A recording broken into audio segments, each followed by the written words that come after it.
বারুইপুরে গণপিটুনি কাণ্ডে পুলিশের হাতে আরো দুজন এবার গ্রেপ্তার। এর আগে 5 জনকে গণপিটুনি কাণ্ডে গ্রেপ্তার করা হয়েছিল। সব মিলিয়ে এই গণপিটুনিতে ইন্দ্রজিৎ মণ্ডলের মৃত্যুর ঘটনায় মোট 7 জনকে গ্রেপ্তার করা হয়েছে।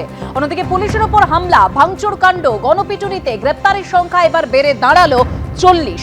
ধৃত শামীম আলী খান বারুইপুরেরই বাসিন্দা। এটা গণপিটুনি নয়, নাম পরিচয় দেখে তার উপর হামলা চালানো হয়েছে। ভোটে যারা হেরেছে তাদের উস্কানি আছে মারধরের ঘটনায়। গতকাল বারুইপুরে গিয়ে ঠিক কি বলেছিলেন মুখ্যমন্ত্রী শুভেন্দু অধিকারী, শুনুন। ইন্দ্রজিৎ মণ্ডলের যে মব লিঞ্চিং, এটা মব লিঞ্চিং আমি বলবো না, এটা কমপ্লিটলি তার নাম পরিচয় দেখে তাকে খুন করা হয়েছে।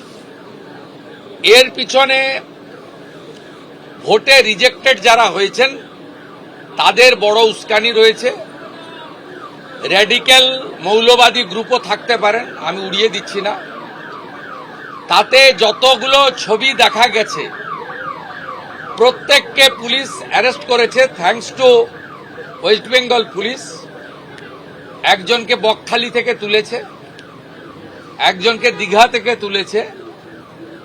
যুবক ছেলেকে হাত পা বেঁধে নৃশংসভাবে পিটিয়ে মারা হয়েছে সংগঠিতভাবে।